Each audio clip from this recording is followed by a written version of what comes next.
Open చేస్తే first హాఫ్లో Amban Ranga back story చెప్తాడు.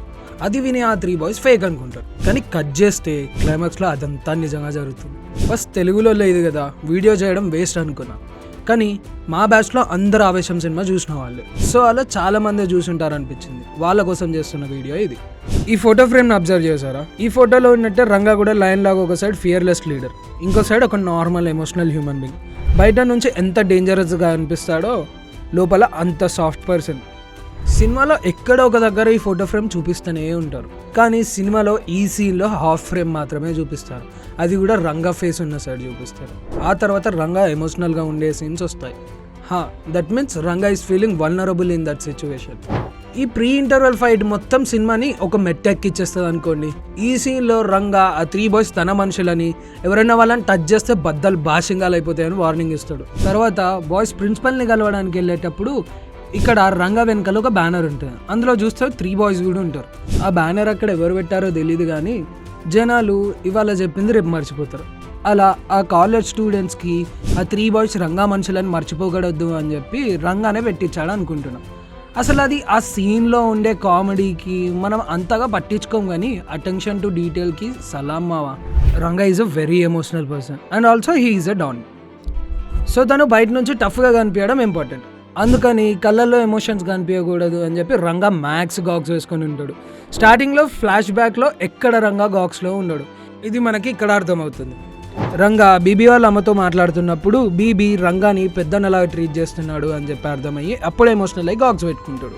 ఆ 3 బాయ్స్ కనిపించకుండా పోయినప్పుడు వాళ్ళ కోసం వెతికే ప్రాసెస్లో అమ్మని బీబీ వాళ్ళ ఇంటికి వెళ్ళి చూద్దామా అని అన్నప్పుడు రంగా కొడుకు కనిపించట్లేదని బీబీ వాళ్ళ అమ్మకి తెలిస్తే ఎంత బాధపడుతుంది అని ఆమె సిచ్యువేషన్ గురించి ఆలోచించి ఎమోషనల్ అయ్యి గాక్స్ పెట్టుకుంటాడు.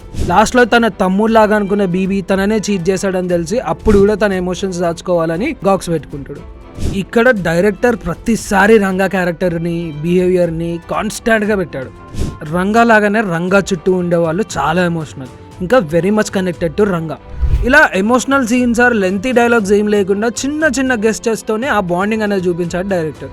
స్టార్టింగ్లో వాళ్ళ ఇంట్రడక్షన్ టైటిల్స్ వచ్చే ఫాంట్ కలర్లో ఉన్న షర్ట్సే ఈ మూవీలో వాళ్ళ టర్నింగ్ పాయింట్ వచ్చే టైంకి వేసుకుంటారు. Ranga birthday next day Ranga దగ్గర ఉండే 2 హిందీ కుర్రోళ్ళు పారిపోయినట్టు తెలుస్తుంది. తర్వాత దొరుకుతారు అనుకోండి, కానీ చాలా మంది అసలు వాళ్ళు ఎప్పుడు పారిపోయారు అనేది నోటీస్ చేయలేదు అంటున్నాడు ఏంటి, అసలు వాళ్ళు చూపించలేదు కదా అని అనుకుంటే మీరు పప్పులో కాలేసినట్టు. రంగా బర్త్డే రోజు బాయ్స్ వచ్చే టైంకి ఇక్కడ మనం వాళ్ళు 2 పారిపోవడం చూడొచ్చు. ఇల్లుమినాటి సాంగ్ సినిమాలో లాస్ట్కి వస్తుంది, కానీ ఆల్రెడీ మనం 2 సార్లు సినిమాలో ఈ సాంగ్ వింటాం. అది ఎక్కడో కమెంట్ చేయండి. సినిమాలో ఫస్ట్ టైం టైటిల్ ఎల్లో కలర్లో వస్తుంది, just to resemble Ranga's goal.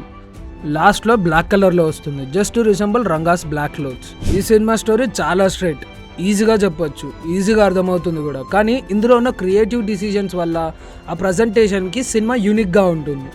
ఈ సినిమా స్టార్టింగ్ నుంచి ఆ 3 బాయ్స్ పాయింట్ ఆఫ్ వ్యూలోనే నడుస్తుంది. మనం కూడా 3 బాయ్స్ పాయింట్ ఆఫ్ వ్యూలోనే చూడడం స్టార్ట్ చేస్తాం. అందుకనే రంగా ఫ్లాష్ బ్యాక్స్ అన్ని ఫేక్ అని అనుకుంటాం. సినిమాలో రంగాన్ని చంపుదామని బాయ్స్ అనుకునే వరకు వాళ్ళ పాయింట్ ఆఫ్ వ్యూ నుంచే చూస్తాం. వన్స్ ఇట్లా సీన్ షిఫ్ట్ అయ్యి రంగా ఎమోషనల్ సైడ్ కనిపించగానే రంగాతో కనెక్ట్ అయిపోతాం. అప్పుడు రంగా కరెక్ట్ అనిపించడం స్టార్ట్ అవుద్ది. అక్కడ నుంచి మనకు బాయ్స్ తప్పు చేస్తున్నారన్న ఫీలింగ్ వస్తుంది. ఇదంతా ఎంత ఆర్గానిక్గా న్యాచురల్గా జరుగుతుందంటే మొత్తం స్టోరీలో ఇన్వాల్వ్ అయిపోతాం. కానీ ఫ్లాష్ బ్యాక్ పార్ట్ మీద టైం వేస్ట్ చేయకుండా బిట్స్ అండ్ పీసెస్లో చూపించడం, ఎక్కడైతే కాంటాక్ట్స్కి అవసరమో అక్కడ మాత్రమే యూజ్ చేస్తారు, అది బాగా నచ్చింది. ఇక ఈ సీన్ అయితే మ్యాడ్. రంగా ఎమోషనల్ ఫేస్ ఎలా మారుకుంటూ వచ్చింది అనేది చూపిస్తూ టైం వేస్ట్ చేయకుండా ఇంపాక్ట్ని ఇచ్చారు. మేబీ మొత్తం ఫ్లాష్ బ్యాక్ చూపించేది ఉంటే రంగా ఎమోషన్స్ అంత క్లియర్గా అర్థమయ్యేవి కాదేమో. Best move. రంగా ఎంట్రీ గురించి అయితే ఎంత మాట్లాడినా తక్కువే. మూవీ రిలేటెడ్ ఇన్ఫర్మేషన్ గురించి ఐకార్డ్లో ఒక వీడియో ఉంది, చూడండి.